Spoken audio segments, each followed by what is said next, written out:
This is Rugby Unity. I am David Pembroke and Eddie Jones. What a weekend of rugby, from Dunedin to Whangarei to Bleasey, Pretoria, La Plata, Sydney, Newcastle, and indeed Kitakyushu. There were so many wonderful games of rugby played over the weekend, but I suppose let's best start with your win over Wales at the Makunu World Stadium there in Kitakyushu, 24-19. That's a big win for Japan.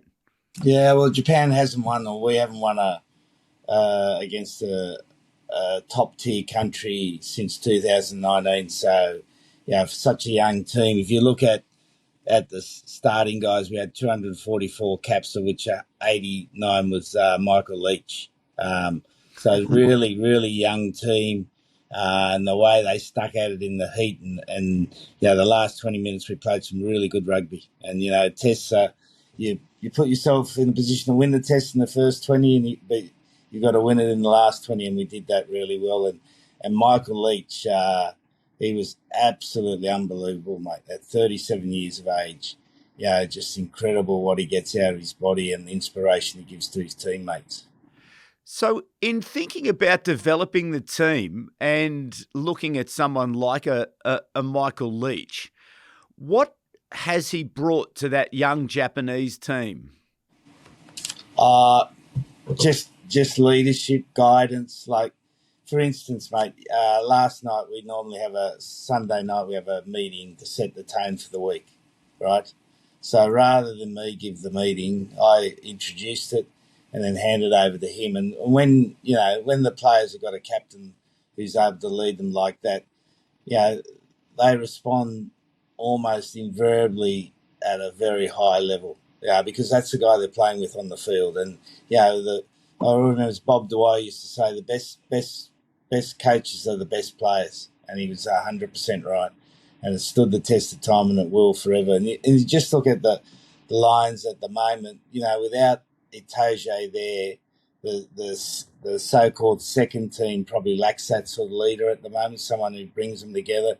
They look like they're a little bit all over the place. Some blokes are doing some things really well, but then there's just a team that looks like it lacks cohesion. It looks like it lacks a little bit of leadership, mate. Mm.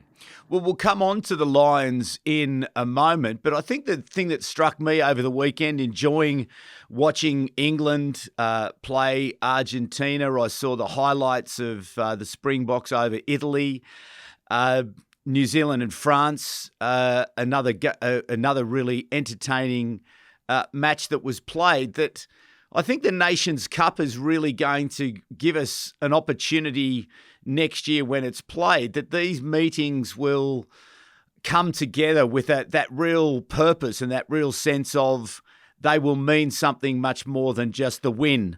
So it's exciting times, isn't it? That once it does get sorted out, that these matches will be followed, because we'll be all following them, because we'll be interested as to know how it's going to impact the teams that we're going to be playing for the title of the Nations Cup. Yeah, well, I think, it copies the Test cricket model, doesn't it? And I think the Test cricket models work to a large extent, that every Test match now has meaning, whereas before, there was a lot of Test cricket being played and probably people didn't follow with as much interest as they do now, because there's a climax to the season, and, everyone wants to be in that final, the big game in Twickenham or wherever it is in the in the Nations Cup, sorry. Mm. It's going to be something to look forward to, but it's probably a couple of things that came out of it for me over the weekend. We're probably even looking at rugby at this time of the year. There's been quite a deal of criticism of the French in terms of the quality of or alleged quality of the squad that they've had to send to New Zealand. They made that look reasonably silly with their performance on the weekend. But what's your view about having to pick players or not pick players, or having them available given the demands of, the global and annual seasons that are in place? Oh, look, it's hard to criticise any union or nation for what players they make available and what they don't. The the top 14's a long season. We've got Naoto Saito from Toulouse here, and he was just saying that, out of their team, there's only 2 guys gone on tour. But they've basically played, most of them have played close to 30 games for the year. If they're going to have a break, this is the year to have a break. Probably next season they want to be involved in the Nations Cup and then to the World Cup. So, there's some sense in what they're doing, and it's an opportunity to blood young players, and we saw the depth of the French side. That's probably a French C team, close to a French C team, and they were able to, play with a lot of physicality and a lot of skill against the New Zealand side that was still finding its feet. Mm. No, it's great to see those young emerging French players. I love watching the French under-20 teams and have done over the last couple of years because there is that wonderful depth in French rugby at the moment. So one other issue, I suppose, and I don't want to drag on about it too much for this week, but the TMO came into its own again over the weekend. I think if you added up sort of the disallowed tries in the All Blacks France, Australia, Fiji, there were 6 tries disallowed, and there was one particularly in the Australian-Fiji game where Harry Potter, the Australian winger, yes, he was in touch, sort of just brushed the line. And then anyway, the turnover came. The Fijians scored this superb team try to really put the game in jeopardy, but it was called back because of the infringement. But I don't know. It just... I felt watching the rugby over the weekend that, again, we still don't have the TMO right. We just don't have that balance between the game and getting it right. So your thoughts, I know you've shared your views on the TMO. What did you think over the weekend? Well, it just takes the air out of the balloon, mate. Yeah, it does. There was a Waratahs try from the Maul, which was disallowed. Yeah, and the crowd's going nuts. The crowd's absolutely going nuts, and they're out of fever pitch, and it gets called back. And then you have a sublime bit of play by Taniela Tupou. Picks up, goes to short side, makes a great decision from a legitimate clean-out that everyone in the game would think that was a legitimate clean-out. Now, his arm happened to hit the head of the player attacking the ball, who was in a very low position. And it's play on, but the TMO intervenes. It's nowhere near a red card in anyone's language. So why intervene? It's a try. It's a 100% try. So you take 45 seconds out of the game there when again the game's starting to build up and it's starting to get excitement in the game, and you just take all the air out of it, mate. So, thoughts on what happens, or how do you continue to prosecute the case that this has got to be continued to be reviewed and looked at? Well, I think we go back to what I said, mate. Unless it's an out and out red card that they've missed, something violent, something that's not in the spirit of the game, you don't intervene, and you only intervene in the phase before the try, and that's it. Otherwise the referee's got to do his job. And they've got to get better, mate. They've got to get better, mate. I saw a game. And I won't mention the referee. I saw a game, there was 3 knock-ons in one phase of game, and he had to get the touch judge to tell him it was a knock-on. It was incredibly poor. And we just got to improve the level of referee, and they need help in terms of being able to referee the game. That should be the direct message to Robbo. Fix it up, mate. Get the refereeing better. What more can they do, though? Because it seems to me that they do invest a lot of time, a lot of energy, a lot of resources. It's not something that's neglected. And we do have a number of very good referees, it has to be said. So how do you improve it? Just better coaching, better guidance, think out of the square. How can they improve their position in the game? What are they looking at? What are the cues they're looking at? We had a scrum situation on the weekend where the referee puts his arm out to give us a penalty, right? And then he pulls his arm back and they score a try. It's in some ways it's just incompetence, and that can be improved, mate. It can be improved. Like a player can improve, a referee can improve. Better coaching, better guidance, use technology to help them improve their decision making. all those sort of things off the field I'm talking about now can be done to help them. Okay, fair enough. Well, let's put that one. I will get the opportunity to speak to Brett Robinson. Indeed, he's going to be in Canberra this week for the Brumbies Lions match. So I'll put that on the list of the very long list of questions that I do have to ask him. So I'm looking forward to sitting down with him this week, and we'll bring that interview to you as soon as it's available. But I also want to just draw attention to the Fijian contribution to the match in Newcastle. It looked to be, I only watched it on the TV, I wasn't in Newcastle, but it looked a superb occasion. And the Fijians brought all the colour, all of the noise, all of the sound, all of the joy of the way Fiji really gets into the matches. It was, again, coming through the television, you could absolutely see the energy that they brought. And also want to give Rugby Australia a big rap after the match. They let the kids onto the field. They set up the big fence, and there were kids hanging over, and there were hundreds and hundreds and hundreds of kids on the field for a big signing session. And you could see just the excitement in the faces of these young kids, because it was a beautiful afternoon in Newcastle. It was absolutely packed. And I was actually talking to a mate of mine from Singleton last night who went down for the game, and he said that the Wallabies did just an incredible job in the week leading up to the match in Newcastle. Lots of participation in clinics, lots of involvement with the rugby community, and they delivered the benefits. So Phil Waugh promised a fan-first approach, and we certainly saw that in Newcastle yesterday. So a big rap to the Rugby Australia for the way that they put that match together, and certainly to the Fijian crowd for the way they put it together as well. And indeed, the night before in Sydney, last week, critical of the low-energy Lions tour, well, the Sydney crowd certainly brought it to life. Not the greatest game, Eddie Jones, between the New South Wales Waratahs and the Lions in terms of a typically high standard that you would hope for, but certainly the New South Wales Waratahs climbed into the Lions and upset them. Yeah, well, I think it reminded me of Ben Darwin, mate. Two low cohesion teams, high ref intervention, higher TMO intervention.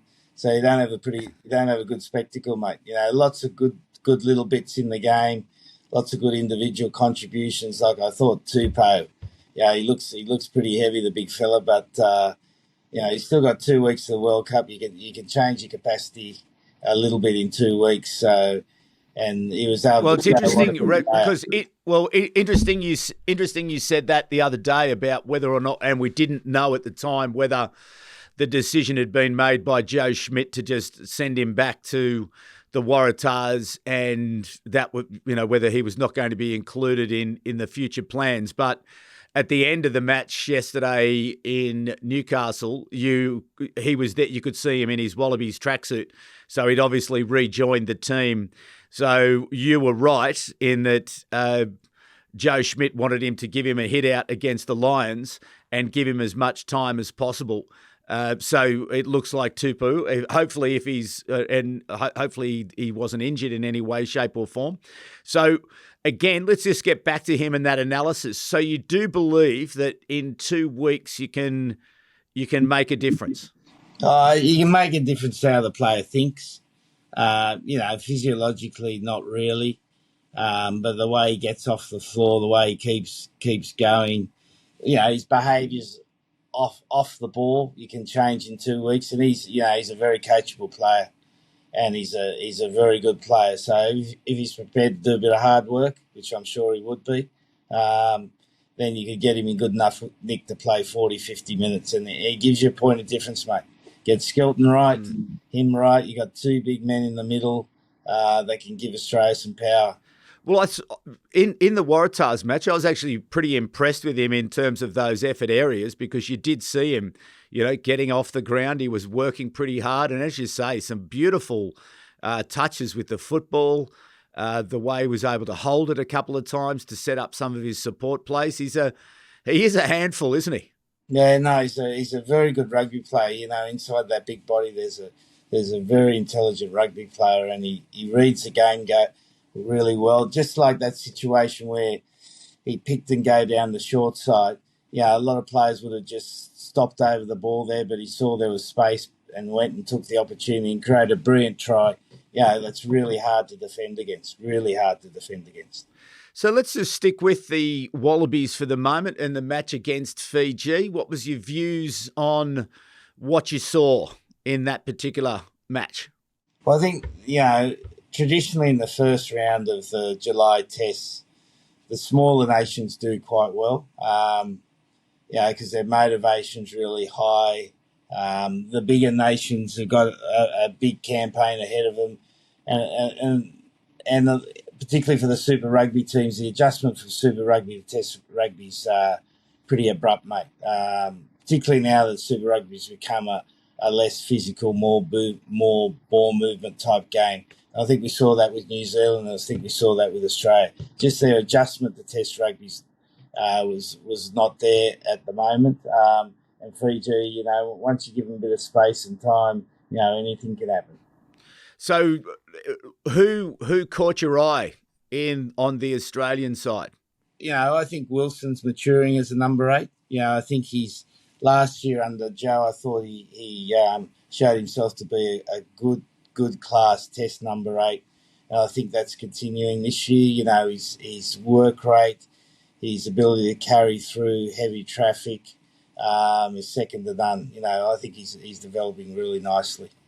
All right. So then, looking at the Lions team, pretty much as you say, it looked to be the second string team, but Hugh Jones certainly after a pretty ordinary game against the Reds looked in pretty good touch at outside centre, and Mitchell at half scored a lovely try and set up some nice play with some good kicking. He's a good footballer, isn't he? The half. Yeah, no, he's a handful. And again, he's got a good running game. He's always been a quite reasonable kicking half. But they lacked any sort of cohesion. It looked like half playing England ways, half playing Ireland way, then a few's playing the Scottish way. It was a real mixed bag of fruit. And I think most of those guys probably won't start for the Lions. A few of them could come into the 23, and it looked like from the outside that they were playing for selection. Guys were looking individually to do things themselves, and that's why they struggled to get any real ascendancy against a Waratahs side that was found their commitment. If they had that commitment in Super Rugby, they maybe would have played a bit longer. Indeed. So as the coach in that environment, when you get a performance like that, what do you do? How do you try to turn that midweek team performance around? Obviously, we've got the Brumbies coming up on Wednesday night, where we're likely to see a team that more resembles the Test team. But how do you manage a group after a performance like that? Look, there'll be guys disappointed because they'll be thinking their tour's over, and that's where you need the coaches to be really good in their one-on-ones with the players to give them hope that there's if they keep training, they keep putting themselves in the best position. They've got to be ready for selection, and then the leadership of the team's really important. Itoje and whoever's in his leadership group, how they manage the group, how they keep them together, because with a big playing squad like that, you get a lot of people disappointed and can be contagious. And they didn't seem like there was a lot of energy in the team. That's how it looked. Again, you don't know that, but and they might be training really hard, mate. At the moment they might be training really hard, which might be the reason they're a little bit off. Yes, but certainly a flat performance. But as we head to Canberra, what are your expectations of that particular match? I'm not sure whether they'll use that as their test, close to their test warm-up, or they'll use the Saturday game. So be one or other. You'll be able to see selection pretty clearly. If you see most of these guys playing against the Brumbies, which probably won't be the case. I think they'll want a 10-day prep look going into the first test. So maybe the most of the starting guys, maybe 60, 70% of the starting guys will play against the Brumbies, and then the other 20 or 30% will play in the Saturday game. And for the Brumbies, assembling a team, assembling an opposition and understanding how to bring a performance when many of your best players are with the Wallabies. You were in that circumstance in 2001. Take us through your thinking back then as to how you thought about putting a performance against the Lions that was, as I mentioned a couple of weeks ago, I did think probably in your career it was a high point in terms of being able to think through an opposition, prepare a team and put them together in such a way with the right motivation to be able to almost go within a cutout pass of winning the match. Yeah, well, I think the Brumbies are lucky they got a tradition of really enjoying these games. You know, it's a big day in Canberra. You know, you've got all your things going. I'm sure there's a multitude of events going on, and the whole community gets behind it. You know, it's a big day, and for the Brumbies, it's for them one of the highlights of the season. You know, apart from Super Rugby, you get a chance to see a team have a bit of a free hit because there's no trophy resting on it. It's just pride and your reputation. And for these young guys coming through, I'm sure they've had a good long preparation in the game. They've looked at the lines, they know how they want to play, and they've had enough time to practice that. And then it's just getting their mindset right about physically ripping in. And, you know, it's almost a free hit for them. And guys who maybe, you know, aren't Wallaby hopefuls can put themselves in that bracket. You know, they can step up and have an outstanding performance on that day and be part of a team that plays with plenty of pride and character. You know, it can be a great experience for a player, and I'm sure Steve's setting it up like that for his players. Yeah, I think after the disappointment of Super Rugby for the Brumbies after they really should have challenged probably a little bit more intentionally, if I could use that word. I think we just didn't quite. I think we lost it towards the end of the year. A couple of disappointing performances in the semi-finals, really, and we were bundled out. And I think off the back of what was a very good year, I know Steve would not be happy with what's happened, and I do think that there may be, a slight opportunity around that redemption narrative, that this could be the night and this could be the occasion. I think they'll take a lot of encouragement also from the performance of the Waratahs, who, as I say, climbed into the Lions and really unsettled them, because that's what the Brumbies are going to have to do. They're going to have to really get in their grills and make it a big occasion. But certainly, as you mentioned, Eddie Jones, we do have the big Rugby Unity Dock Brumbies extravaganza on Wednesday at the Dock.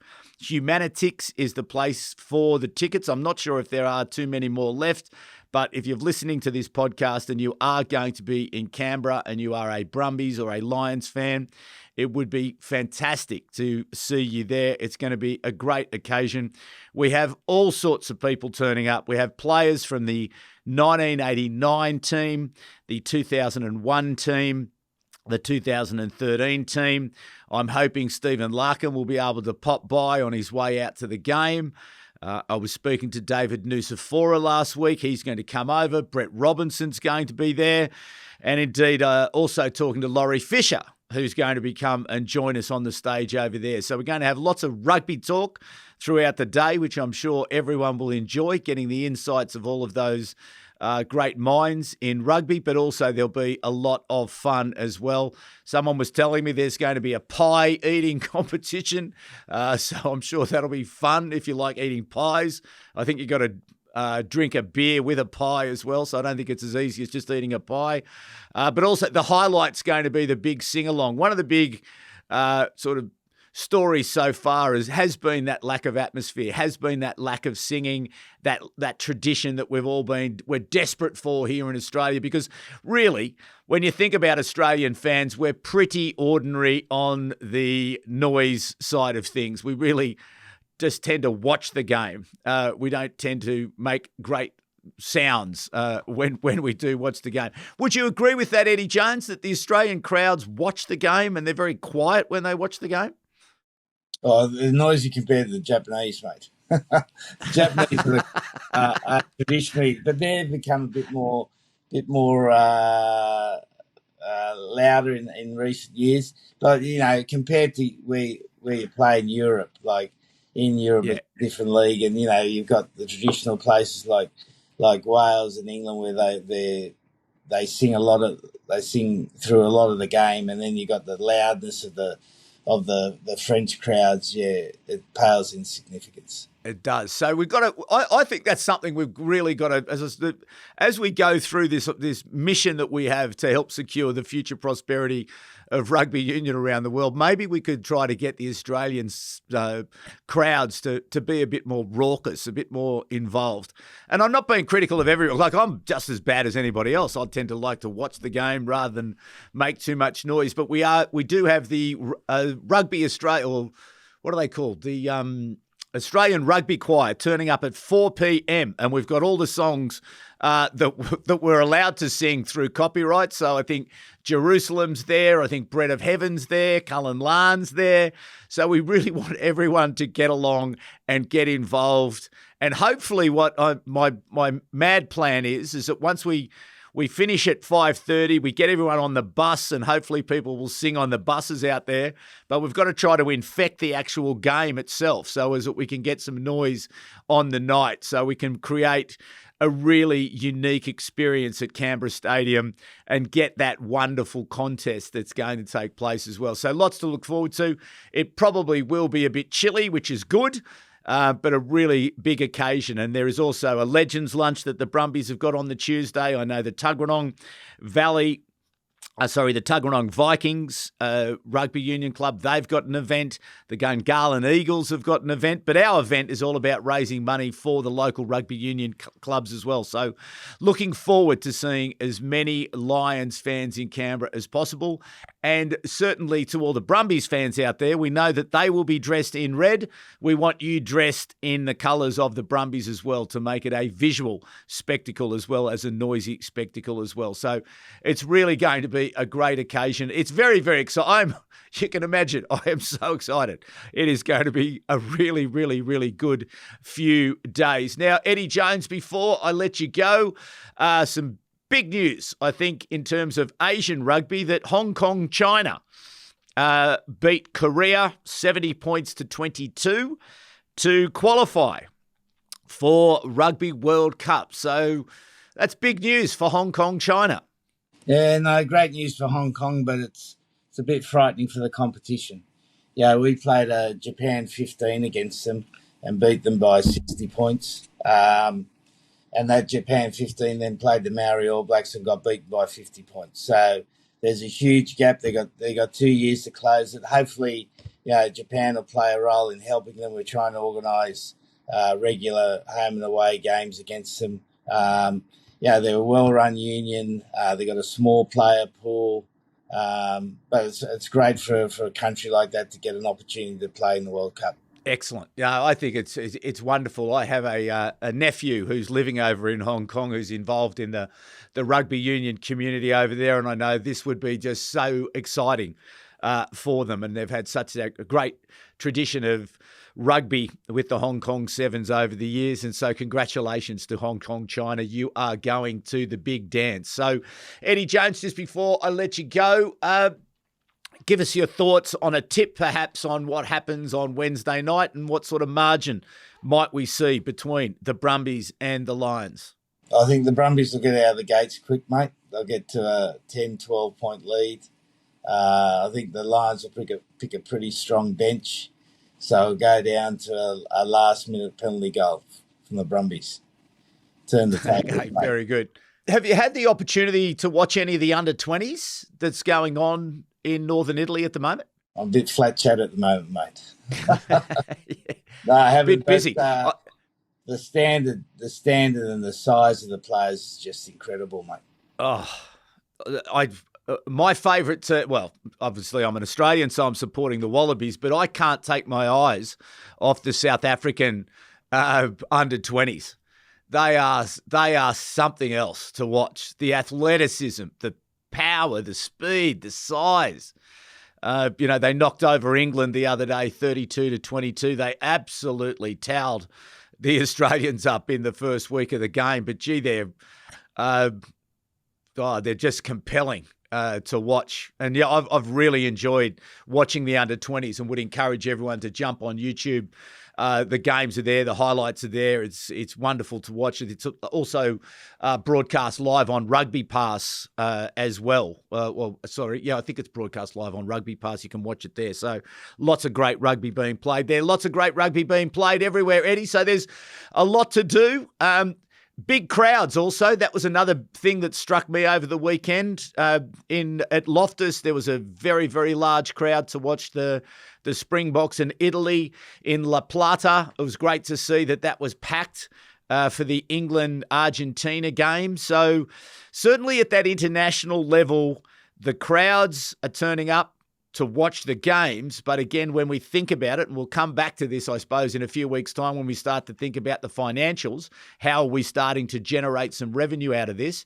We've got no problem filling up the stadiums, but we've still probably got problems generating revenue. So we have to be a little bit more thoughtful about how do we use the weeks leading up to creating more events, creating more value for sponsors so as that we can generate more money into the game. So, but it was really a great weekend of rugby, Eddie. You'd agree with me? Yeah, no, good weekend of rugby. There's nothing wrong with international rugby, mate, as we've said all along. It's flying, and the standard in the top 12 teams, top 12, 13 teams is outstanding.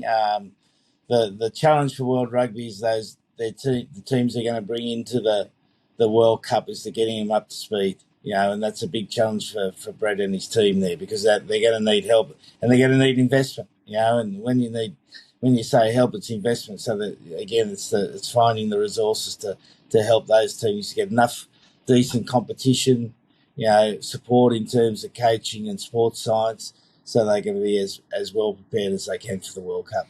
Well, I think if people follow the lead of Rugby Australia and what we saw on the weekend, putting the fans at the centre, that is the magic. That is where the revenue will start. If there is a consistency across the game globally that we put the fans at the heart of the decision-making, that will then start to unlock the revenues as those big American sports have always shown us. That's the magic. That's where they're able to get it right. But anyway, I will let you get back to this week. So before you go, how do you make sure you can do it again 2 weeks in a row? How do you win twice in a row? What's your biggest challenges? It's getting to thinking, right? We've got to start the game at a higher intensity than Wales, because it's their last game of the tour. It's their last game under under the coach, and they'll be looking to empty the tank, mate. So they'll come out hard early. Wales are always a tough team. We've got to meet that. Try to psychologically upset them early in the game, and then get in a rhythm of playing our rugby. So it's a big challenge for a young team. But we're lucky we've got Michael Leitch here, who's an absolute warrior, mate. Like 37 years of age. He was our highest work rate player on the weekend. At the end of the game in 34 degrees heat, he's making double tackles. So he's a bit of an advantage for us at this stage. Sounds fun. Wish I was there. It's not bad. I love it. It's nothing like a test week, is there? There's that excitement of the week of trying to bind the teams together and sort of identifying the little pieces of where you can move the team together and build that momentum to a performance. You miss it. You miss it. When you're not involved in it, you miss it. So anyway, I'll get back to it. All right, good on you, mate. Good to chat. Okay, mate, very good. All right, well, thank you, Eddie Jones, and thank you for coming along once again and supporting Rugby Unity. We are very grateful for that support. Please keep the questions coming through. Also, keep on TikTok and other places you can engage with us as well. But for the moment, please be kind to each other. My name is David Pembroke, and it's bye for now.